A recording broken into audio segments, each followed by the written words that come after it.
So we are approaching the end of Book 10, the book of the double twilight. We've been following this long debate between Savitri and Death through Book 9, through the 4 cantos of Book 10. Death again, after Savitri has given a wonderful outline of the higher planes of existence, explained about the truth of evolution, and she's told him, "Who can show to you truth's glorious face?" And she said, if you could grow suddenly wise and see the truth, then you would cease to be. You couldn't continue in your present form. No? So he challenges her yet again. First of all, he asks her, "Who are you? You are hiding in this human disguise. But your voice has authority. It seems to be carrying even the sound of infinity. Knowledge is with you. Truth speaks through thy words.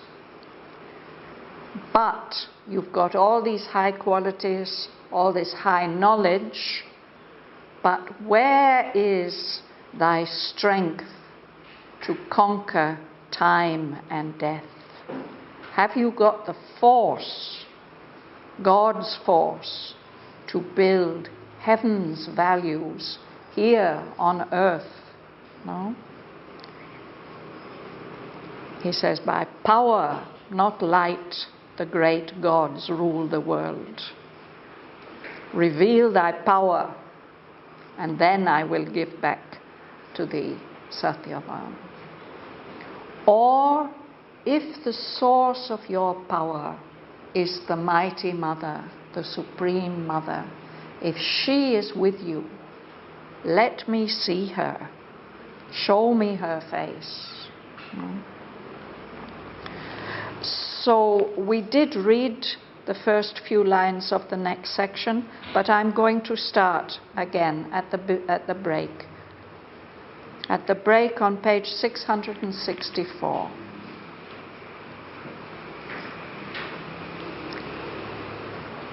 And Savitri looked on Death and answered not.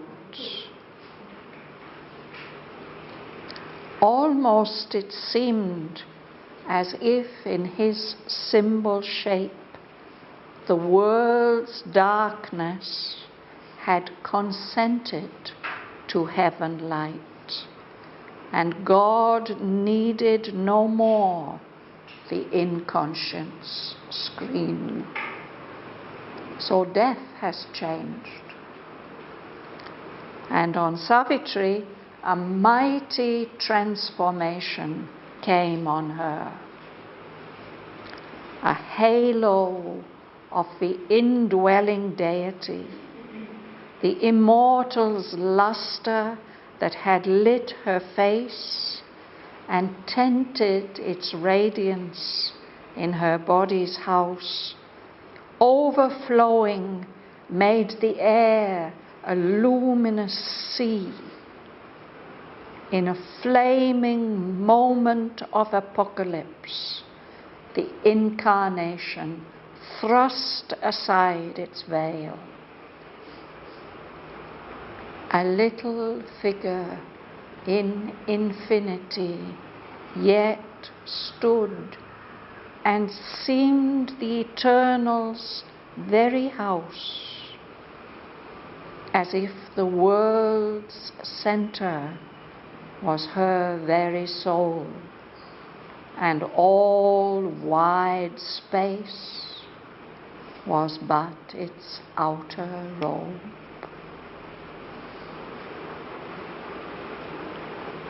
He has challenged Savitri, and her divinity is revealed. This mighty change comes upon her. She's still just a little figure, and yet the whole universe seems to be centered on her. So the description continues. A curve of the calm hauteur of far heaven, descending into earth's humility, her forehead's span vaulted the omniscient's gaze. Her eyes were two stars that watched the universe. The power that from her being's summit reigned, the presence chambered in lotus secrecy, came down and held the center in her brow, where the mind's Lord in his control room sits.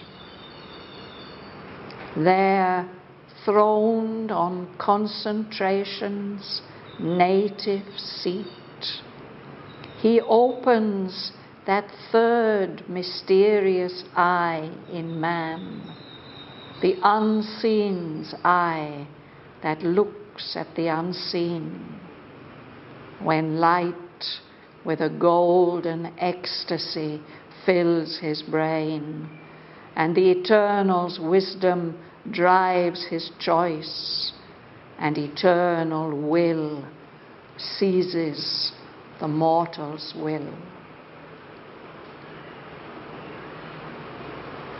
It stirred in the lotus of her throat of song, and in her speech throbbed the immortal word. Her life sounded with the steps of the world soul, moving in harmony with the cosmic thought.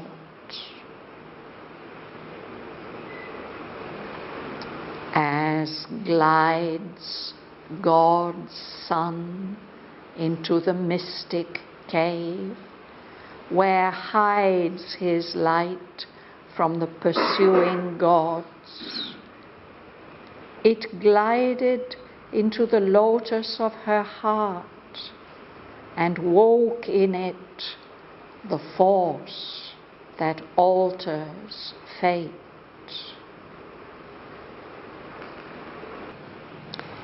It poured into her navel's lotus depth,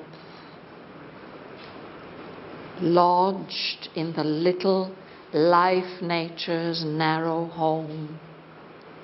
On the body's longings grew heaven rapture's flower, and made desire a pure celestial flame.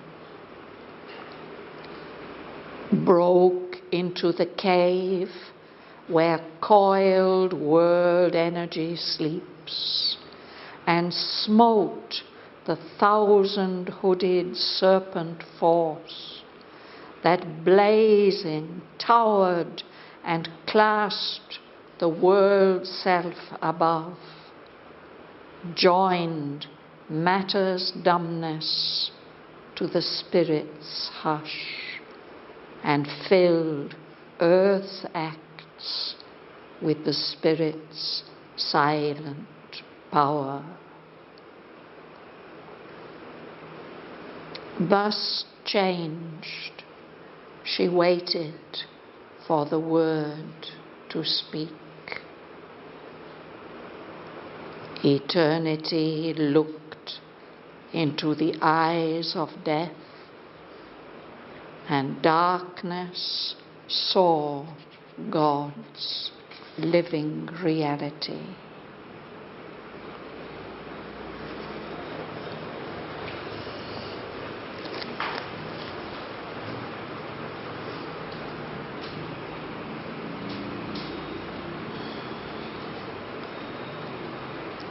So we'll start to read from line 857, at the top of page 665. You will begin, Rosa?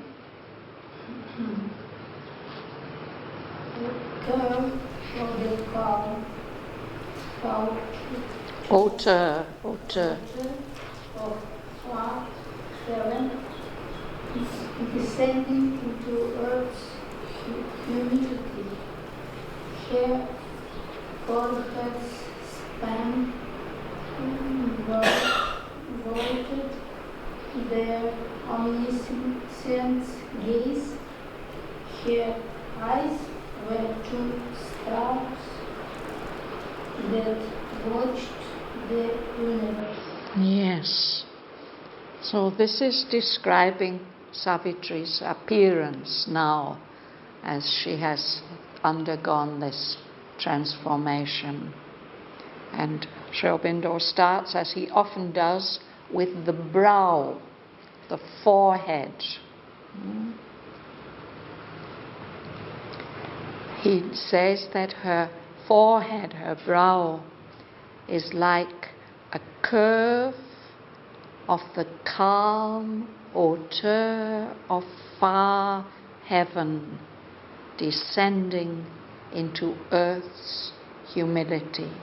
So it's as if her brow, her forehead, is a kind of bridge between heaven and earth. Something in her brow, in the curve of her brow, expresses that.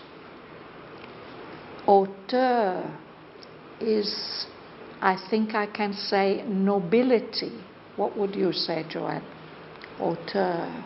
It's an awareness of nobility. So heaven is high above and looks down on things. But in Savitri there's both. There's that kind of higher presence, great nobility, and at the same time the humility of, which is one of the very beautiful characteristics of sincere human beings. There's some photographs, early photographs of the mother, particularly when she was in Japan, where we have this look of humility. So Savitri is uniting these two characteristics. And this span, the width of her forehead, is vaulting as if it's a roof or a canopy above the omniscient's gaze. Looking out from her eyes is the all-knowing, the divine who has all knowledge. And so her eyes shine like two stars that are watching the whole universe. That's the first part of the description. Gumsun? Yes. The power that from her beings submit Reigned. Silent G. The presence channeled in lotus security came down and held the center in the floor, where the mind's roll in his control room's seat. This throne on concentration's native seat.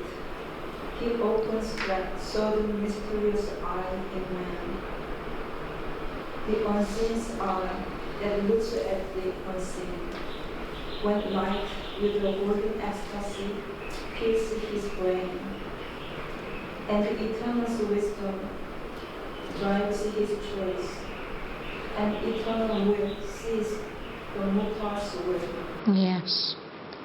So in what follows, we're going to get a description of how the power that rules on the summit, on the highest peak of Savitri's being, comes down and takes possession of that little figure, that little human figure, step by step. We've read a description like this before in Book 7, Canto 5, after the finding of the soul. In the last section of that canto, it's described how Savitri, having discovered her soul, her individual soul, and having become aware of her central being, invokes the presence of the Supreme Divine Mother. And the Mother comes down and all the chakras are opened. And we are transformed also. The human qualities are transformed into the divine qualities. That also. Yes. So that was a realization which she had then. Now this realization is expressing itself once more in response to this challenge of death. Now, if the mighty Mother is with you, then let me see her, and show me your power. So she doesn't answer him, but that power, which is her highest power, comes and one by one takes possession of the centers. So it starts here, the center in her brow. He says, where the mind's Lord, the ruler of the mind, sits in his control room, controlling whatever's going on in the rest of the being. And that is the native seat of concentration, the natural point of concentration. And when the mind's Lord is there and he concentrates, he can open up the third eye, that third mysterious eye in man. It's supposed to be this center here, no? That's the unseen's eye, the eye of the invisible divine. And it looks at the unseen, into the subtle worlds, no? And with this experience, Sri Aurobindo says, when that eye opens up, when this realization happens, then light fills the brain with golden ecstasy. It's very interesting the way that what we read here in this class often parallels what we are reading in the Life Divine. And I think it was not yesterday but the week before we read from Sri Aurobindo about how the spiritual light, in that context he said that light is not primarily a physical phenomenon. It's the natural expression of spiritual consciousness, is light. So when that spiritual light comes into the physical brain, it fills it with a golden ecstasy. Sri Aurobindo has written a sonnet about this. Thy golden light came down into my head. Yeah. And that means that he's being taken possession of by the eternal. So his choosing, this is our center of will, where we also make choices, no? Then his choice, the choice of the human individual, is being driven by the eternal's wisdom, and his will is being seized by the eternal will. Then the individual becomes an instrument of the Supreme. So that is what is happening to Savitri now. And then next, Mihong. It starts in the lotus of her throat of song, and in her speech throughout the immortal word, a life sounded with the steps of the world's soul, moving in harmony with the cosmic thought. So here is the lotus of the throat, and this is where our higher life levels meet with the mind levels. It's where we express our consciousness in all the, not only in speech but in any kind of creativity, comes from here. So that power from her being summit, it comes here, and it stirred, it moved there in the lotus of her throat of song. It makes us, reminds us how musical is the speech of Savitri. And that gives her power of speech, the power to express the immortal word, the word of creation. And the effect of this presence in the throat center means that her life, he says, sounded with, means moved in harmony, danced or sang in harmony with the steps of the world soul, moving in harmony with the cosmic thought, the universal thought. Martin. As Christ God's Son into the mystic came, where hides his light from the pursuing gods, it glided into the lotus of her heart and woke in it the thought that almost faith. So it proceeds further to the heart center. Here Sri Aurobindo gives a very interesting simile. We've heard this story of the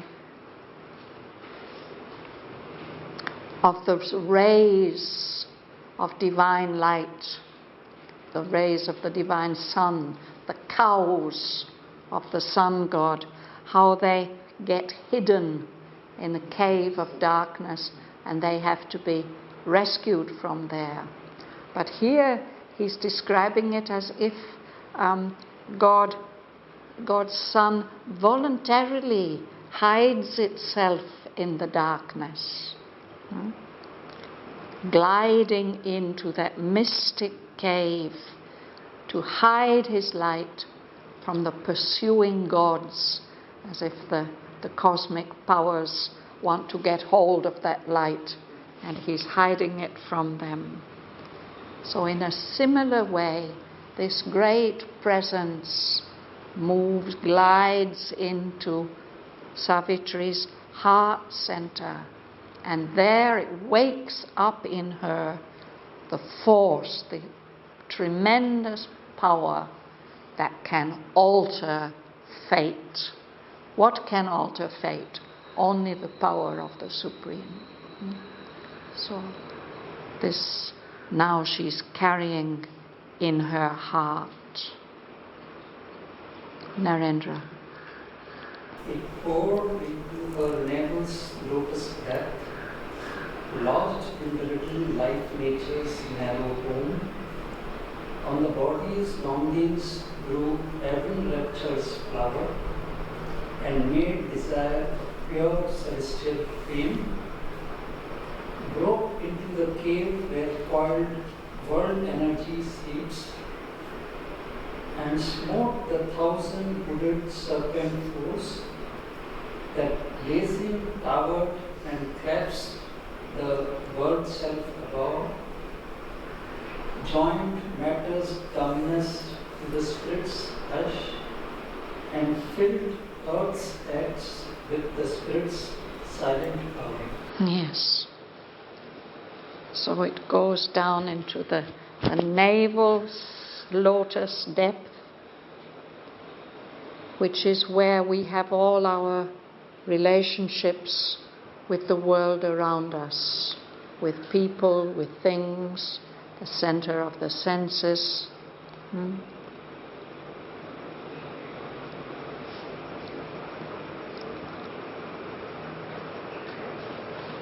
And below that, there's even the little life nature's home, narrow home. And when this is transformed, then the body, the physical longings blossom and grow.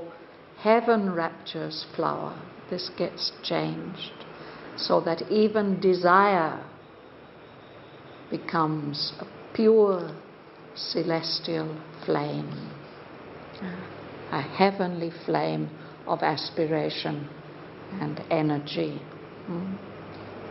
And then it goes into the bottom center, the base of the spine. There's a cave also, and that's where the world energy, the Kundalini, is coiled up where it sleeps. No? When that presence of the Supreme Divine Mother comes down into that lowest center, then that 1,000-hooded serpent force, it wakes up. It's violently woken up, and like a blazing flame, it rises up and up and up and up, and here above the head it embraces the world self above. So in this way, that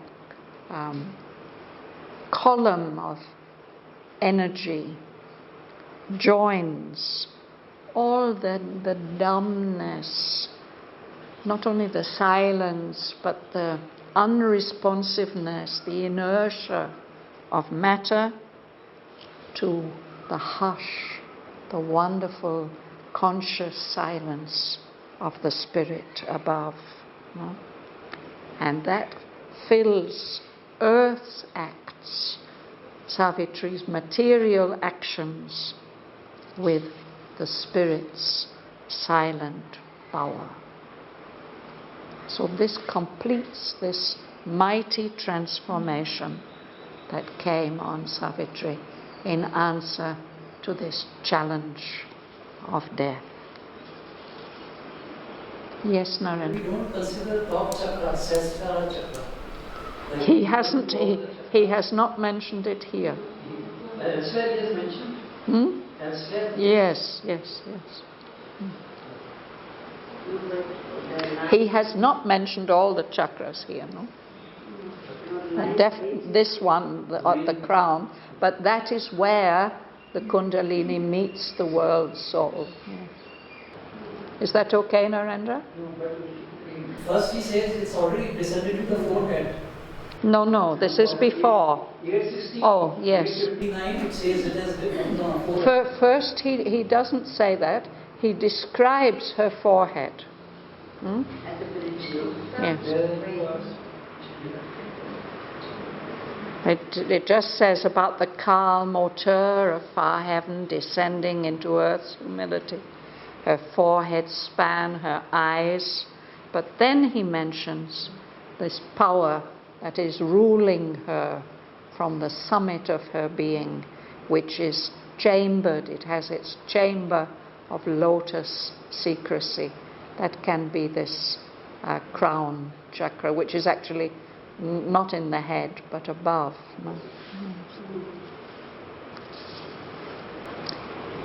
Dana Lakshmi. Just change later for the world to speak.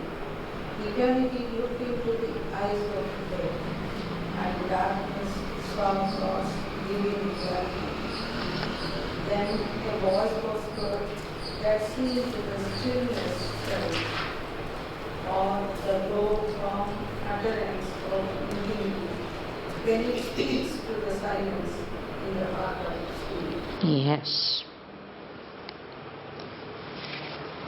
So Savitri doesn't speak. She waits for the word, the power of the word to speak. And there's this moment when they look at each other. He had said, no, let deathless eyes look into the eyes of death. So that's exactly what happens. Eternity looked into the eyes of death, and that darkness which death represents saw.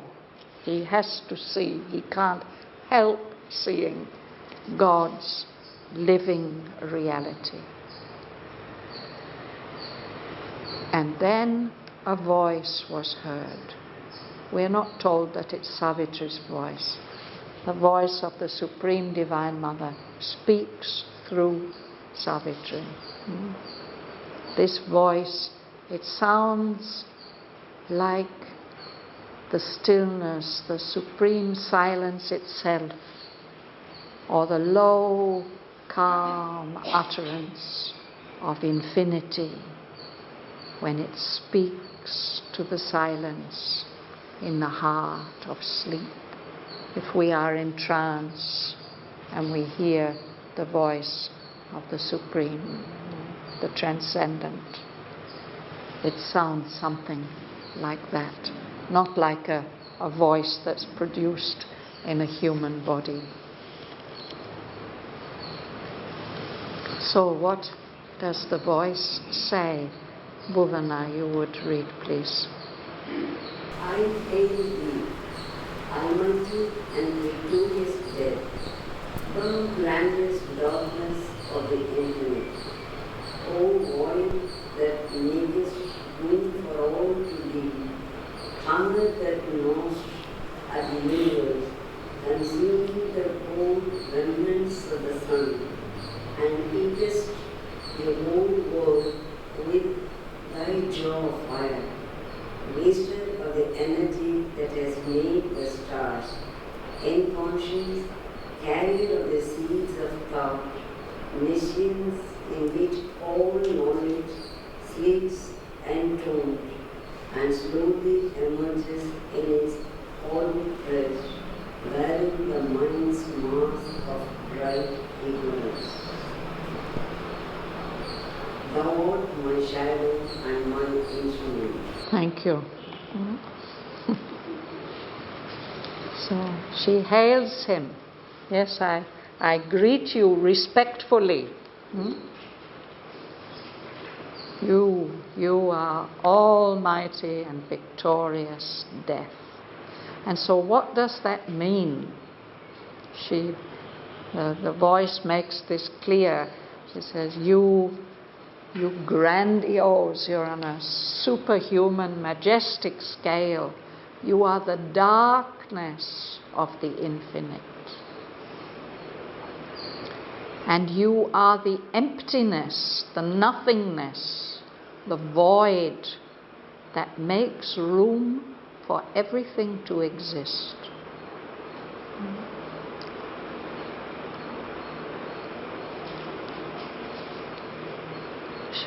She says, you are like an insatiable hunger, a hunger that can never be satisfied, that's chewing away, gnawing, chewing. You gnaw at bones, perhaps. Gnawing at the universe, consuming, taking into yourself the cold remnants of the suns when they've burned themselves out. There's just some waste atoms. You take all that into yourself and you eat up the whole world with your jaws, your powerful jaws of fire. You eat up everything. You are the waster of the energy that has made the stars. This is what the physicists call entropy. It uses up all the energy, levels everything out. So there have been stars, but they will run down You are the one who is eating them all up. You are inconscious, without consciousness. But that inconscience, which seems so dark and so empty and so nothing, she says, carrier of the seeds of thought. So within the inconscious, the possibility, the potentiality of thought is carried there.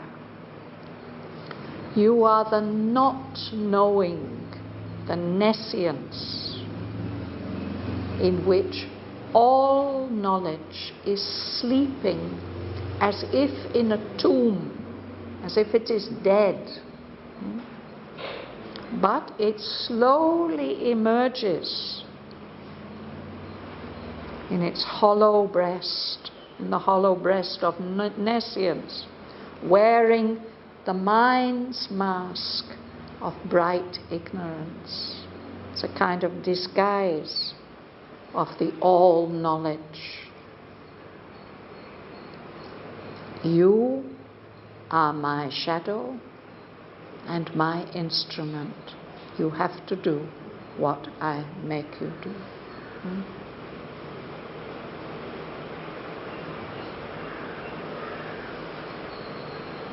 Joel.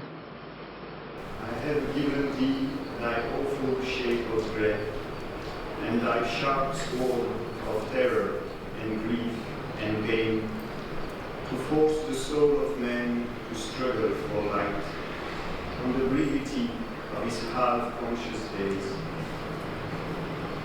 Thou art his spur to greatness in his works, the whip to his yearning for eternal bliss, his poignant need of immortality. Live death a while, be still my instrument. Thank you. So who has given him this dreadful, terrifying shape of darkness? Who has given him his sharp sword of terror and grief and pain, all the feelings, the negative feelings that we have about death? You exist and you inspire all these feelings because the soul of man needs that spur to force him to struggle for light, for consciousness. More light on the brevity, the shortness of his half-conscious days. We don't have so many days, no? So you, death, are his spur. A spur is a sharp metal piece that horsemen wear on the heels of their boots so that they can drive it into the side of the horse to make it go faster when they want it to go fast. So a spur it makes you go faster. So you, death, the awareness that death is behind us, this makes us want to achieve greatness in our works. And this is like somebody whipping us, stimulating our yearning, our longing for eternal bliss, our poignant need of immortality. We need the contrast of death to make us feel that poignant need of the immortal state. So she says to him, live death a while. I'm not asking you to disappear and dissolve yourself now. You must remain. You will still be my instrument. I will still need you. So I think we'll stop there for today.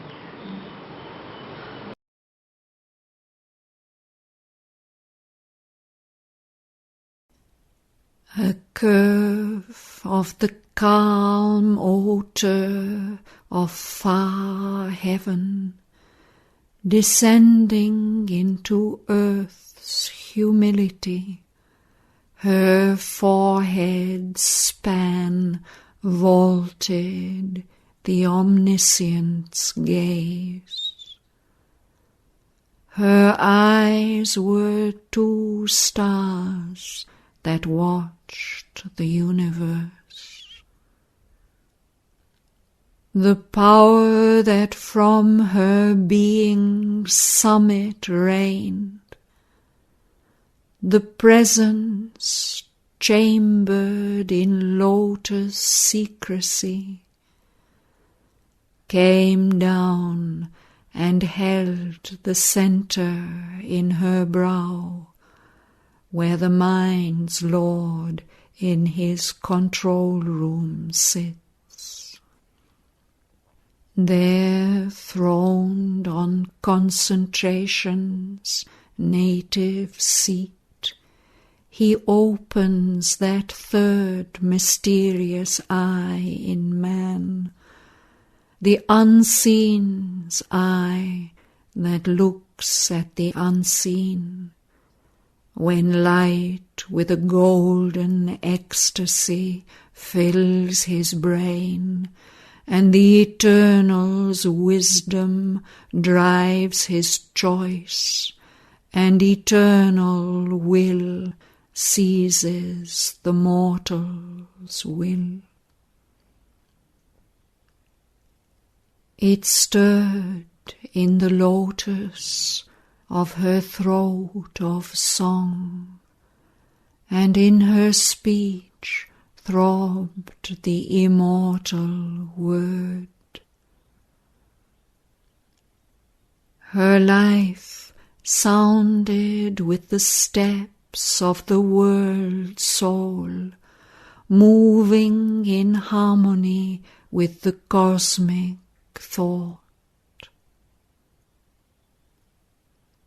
As glides God's Son into the mystic cave where hides his light from the pursuing gods, it glided into the lotus of her heart and woke in it the force that alters fate. It poured into her navel's lotus depth, lodged in the little life-nature's narrow home. On the body's longings grew heaven rapture's flower, and made desire a pure celestial flame. Broke into the cave where coiled world energy sleeps, and smote the thousand-hooded serpent force that, blazing, towered and clasped the world's self above, joined matter's dumbness to the spirit's hush, and filled earth's acts with the spirit's silent power.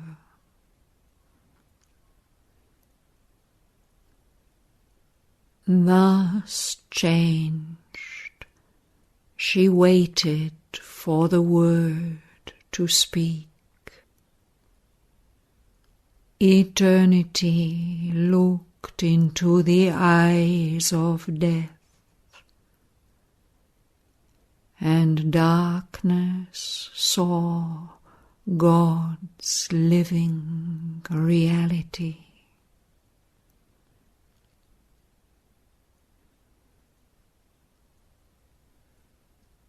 Then a voice was heard that seemed the stillness self, or the low, calm utterance of infinity when it speaks to the silence in the heart of sleep.